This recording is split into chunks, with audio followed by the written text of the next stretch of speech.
Celebrity আড্ডা সেগমেন্টে আমরা সবসময় চেষ্টা করি সারা বাংলাদেশে ছড়িয়ে থাকা অসংখ্য ভালো ভালো শিল্পীদেরকে আপনাদের সামনে তুলে ধরতে, পরিচয় করিয়ে দিতে, তাদেরকে নতুন করে কাজ করতে উদ্বুদ্ধ করতে। আজকেও তার ব্যতিক্রম হচ্ছে না। আজকে আমাদের সঙ্গে আছেন তেমনই দারুণ একজন শিল্পী, যিনি গানকে ভালোবেসেই গানের সাথে আছেন। আমাদের সঙ্গে আছেন সোহেল রানা। শুনবো একজন ব্যবসায়ী সোহেল রানার শিল্পী হয়ে ওঠার গল্প। আপনারা কোথাও যাবেন না, আমাদের সঙ্গেই থাকুন। সোহেল ভাই, আপনাকে আমন্ত্রণ জানাচ্ছি আমাদের এটিএন মিউজিক অনুষ্ঠানে। আপনি কেমন আছেন? জি ভালো, আপনি ভালো আছেন? জি ভালো আছি, আপনাকে পেয়ে কিন্তু আজকে ভালো লাগছে। প্রথমেই আসি, খুবই সম্প্রতি সময়ে ভ্যালেন্টাইন্স ডে উপলক্ষে আপনার কিন্তু একটি দারুণ গান এসছে। সেই গানটি নিয়ে দর্শকদের মাঝে বেশ ভালো সাড়া পেয়েছেন। এই গানটি সম্পর্কে একটু জানবো। আসলে গানটি লিখেছেন ইশতিয়াক হাসান, সুর করেছেন ইশতিয়াক হাসান। যখন আমি আমার ওস্তাদ, তার কাছে আমি গান শিখি, ওস্তাদকে বললাম আমার জন্য একটা সুন্দর গান লেখেন, ভালোবাসার গান লেখেন। তো উনি অনেক দিন সময় নিয়েছেন। তারপর গানটি যখন আমার জন্য লিখলেন, তখন সুন্দর একটা সুর উনি আমার সামনে উপস্থাপন করলেন। আমার খুব ভালো লাগলো। গানটার কথা এবং সুর এত পছন্দ হইলো, তখন আমি সিদ্ধান্ত নিলাম যে এই গানটা আমরা বিশ্ব ভালোবাসা দিবসে আমরা এই গানটা, যেহেতু ভালোবাসার কথাগুলো লেখা আছে, তাই ভালোবাসা দিবসেই দর্শকদেরকে আপনি দিতে চেয়েছিলেন। তো আমার সাথে আরেকজন শিল্পী কণ্ঠ দিয়েছেন, পুতুল, খুব ভালো গান করে। তো পুতুলেরও সিদ্ধান্ত ছিল যে আমরা এটা ভালোবাসা দিবসেই আমরা গানটা রিলিজ করব। গানটা আসলে আমার খুব ভালো লেগেছে। যাক, তাহলে ভালো লাগার গানটা আপনি ভালোবাসা দিবসে রিলিজ দিয়েছেন এবং দর্শকদের কাছ থেকে ভালোবাসা পেয়েছেন। সেই দারুণ গানটি দর্শকদেরকে একটু দেখিয়ে নিয়ে আসি, কি বলেন? ইনশাআল্লাহ। সুপ্রিয় দর্শক, যে গানটি নিয়ে আমরা কথা বলছি, শুরুতেই দেখব গানটির কিছুটা অংশ।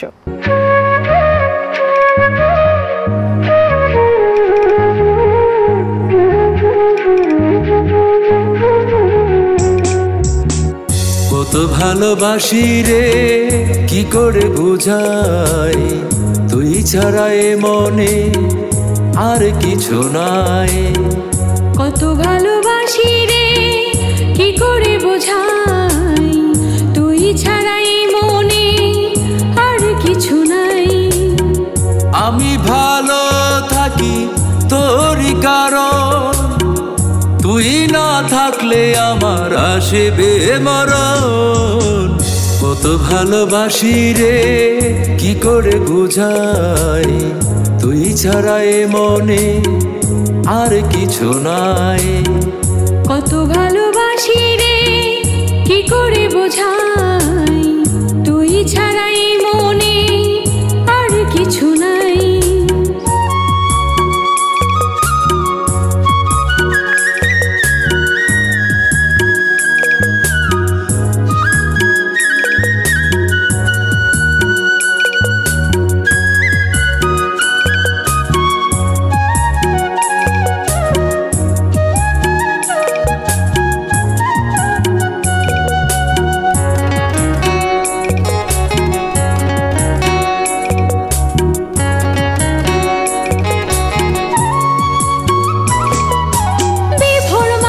স্বপ্ন দেখি, আশায় বাঁধিব, অনেক আশার মাঝে তুই বরস। বিভোর মায়ায় স্বপ্ন দেখি, আশায় বাঁধিব, অনেক আশার মাঝে তুই বরস। তোরই ভালোবাসায় মন হারিয়ে, কোনো ভুলে যেন তোরে না হারায়। কত ভালোবাসি রে, কি করে বুঝাই, তুই ছাড়াই মনে আর কিছু নাই। কত ভালোবাসি রে, কি করে বুঝাই, তুই ছাড়াই মনে আর কিছু নাই। দেখে আসলাম কত ভালোবাসি শিরোনামের দারুণ একটি গান। এই গানটি কিন্তু খুব দারুণ লোকেশনে চিত্রায়ন করা হয়েছে।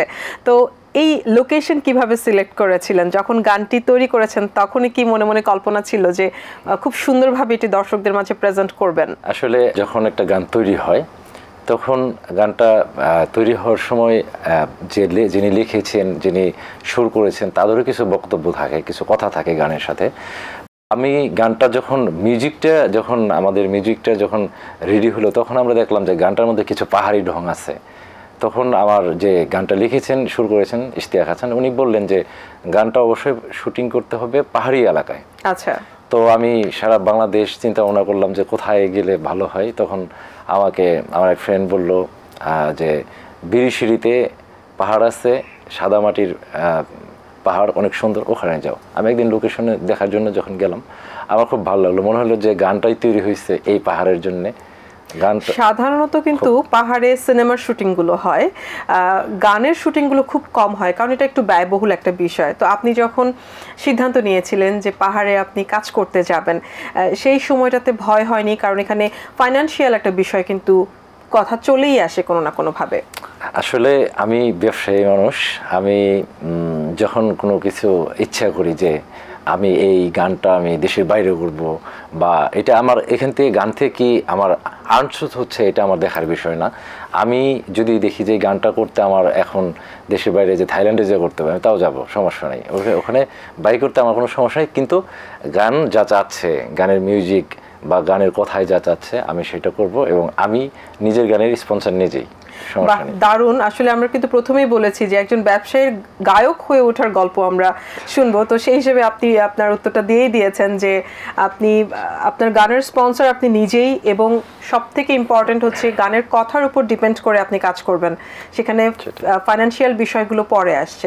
এবার একটু আসি যে আমাদের কিন্তু শুটিং শুরুর আগে কথা হচ্ছিল যে একজন ব্যবসায়ী হিসেবে আপনি আপনার নিজেকে প্রমোট করছেন, কিন্তু বাংলাদেশে যারা গান করছেন কিন্তু তাদের ফাইন্যান্সিয়াল কন্ডিশন খুব একটা ভালো অবস্থায় নয়, তাদের গান করাটা খুব ডিফিকাল্ট হয়ে যায়, তাদের মৌলিক কাজ দর্শকদের কাছে উপস্থাপন করাটা খুব ডিফিকাল্ট হয়ে যায়। এই বিষয়টাকে আপনি কিভাবে দেখেন? বিষয়টা হচ্ছে, আমরা একটা গানের মাঝে আছে যে গীত শেষে বীণা পড়ে থাকে ধুলি মাঝে।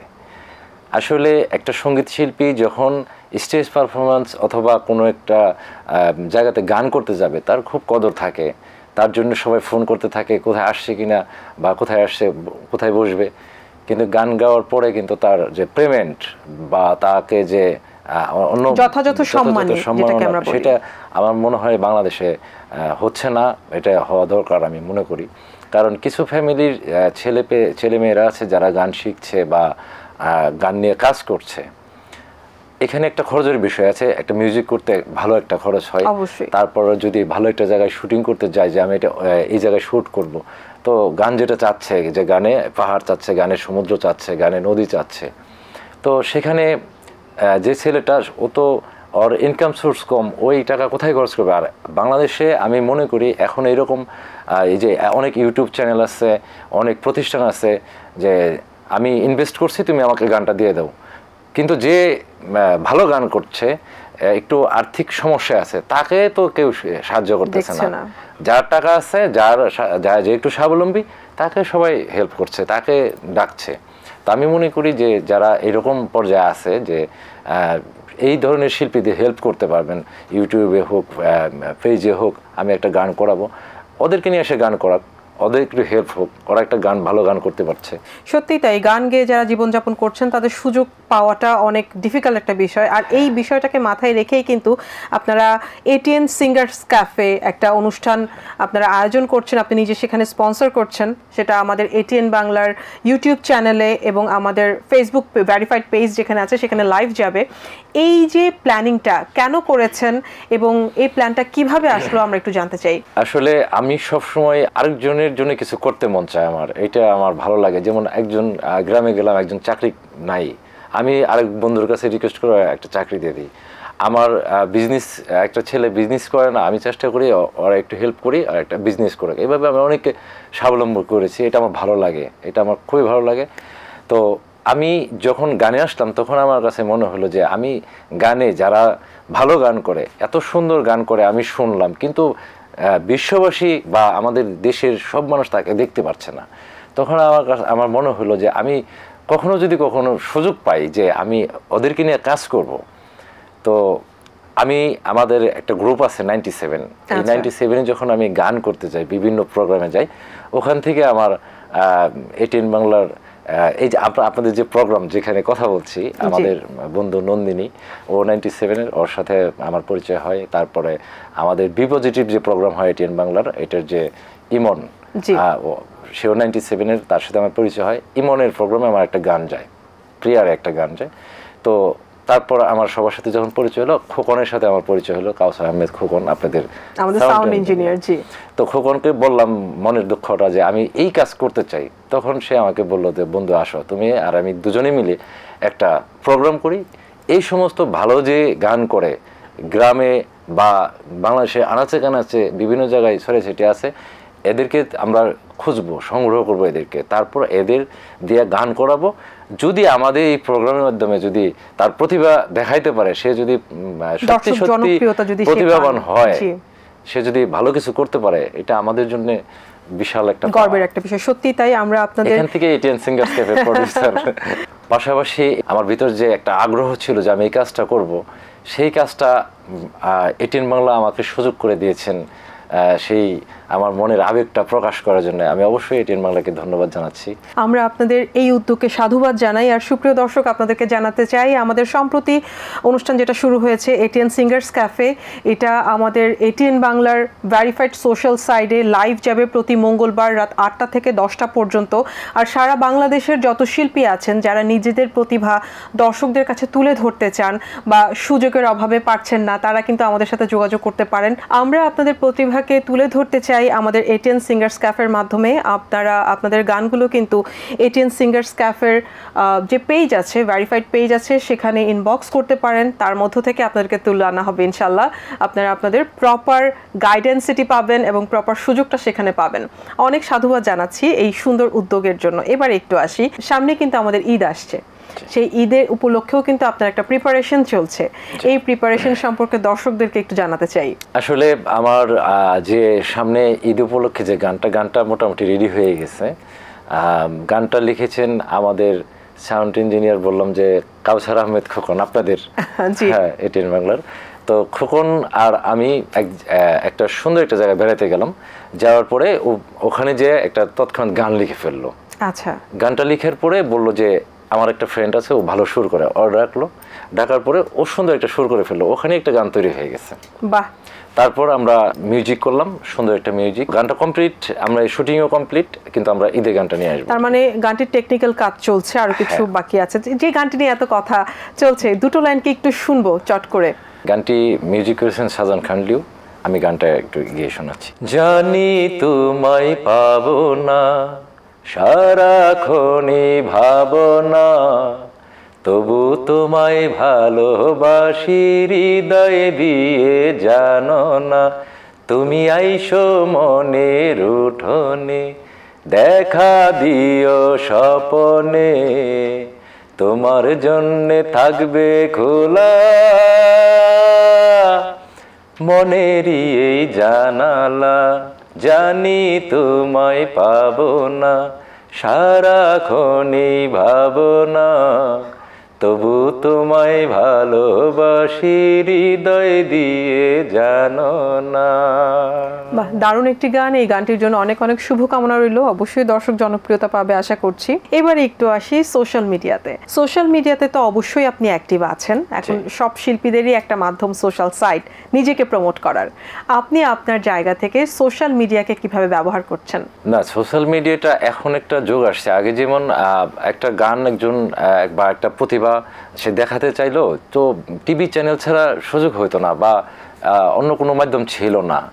তো এখন ভালো যে ফেসবুক, ইউটিউব নিজেরটা নিজে ছাড়তে পারছে, দেখাতে পারছে, যে ভালো কন্টেন্টস মানুষ দেখছে, নর্মাল হলে মানুষ কম দেখছে। তো আমি মনে করি যে যেহেতু নিজের পোস্টটা করা যায়, নিজের প্রচারটা করা যায়, তো একটু ভালো কন্টেন্ট নিয়ে আসা উচিত। আর আমার প্রচারটা আমি করি আমার ফেসবুক সোহেল রানা অফিসিয়াল একটা পেজ আছে, এবং আমার একটা ইউটিউব চ্যানেল আছে, আপনারা সবাই সাবস্ক্রাইব করে নিতে পারেন, সেটা হচ্ছে গানওয়ালা সোহেল। এখন সব শিল্পীরা নিজেদেরকে প্রমোট করার জন্য আসলে ফেসবুক এবং ইউটিউবকে বেছে নিচ্ছে। এটা সত্যি খুব দারুণ একটা বিষয়, কারণ নিজেকে প্রমোট করার মানে আমি বলবো খুব সুন্দর একটা জায়গা। এবারে যদি আসি যে বর্তমান সময়ের যারা পপুলার সিঙ্গার্স আছেন আমাদের বাংলাদেশে, তাদের মধ্যে কাকে কাকে ফলো করা হয়? আসলে আমি যখন প্রথম স্টেজ প্রোগ্রাম করি, স্টেজ প্রোগ্রাম প্রচুর করতে হয় আমাদের। স্টেজ প্রোগ্রাম যখন করতাম তখন আমি ফলো করতাম যে স্টেজে গেলে কার গান গাওয়া যায়। তো আমি যখন নিজের গান তৈরি করতে গেলাম তখন বাংলাদেশের একটা সেলিব্রিটির মতো আমার কণ্ঠটা চলে আসে।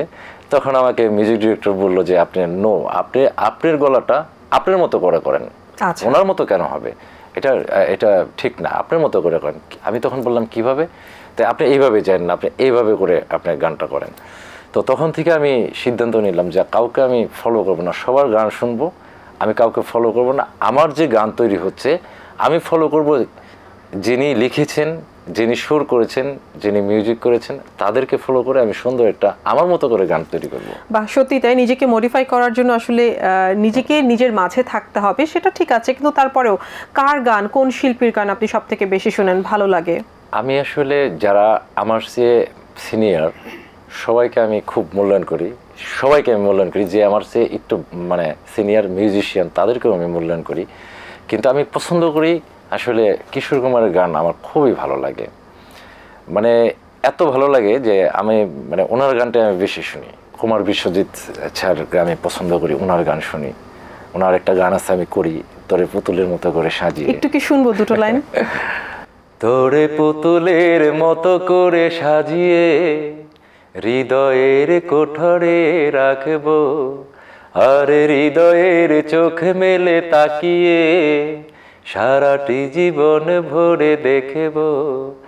আমি নেই নেই নেই রে, আমি নেই নেই নেই রে, যেন তোরই মাঝে হারিয়ে গেছি, তোরে পুতুলের মতো করে সাজিয়ে হৃদয়ের কোঠরে রাখবো।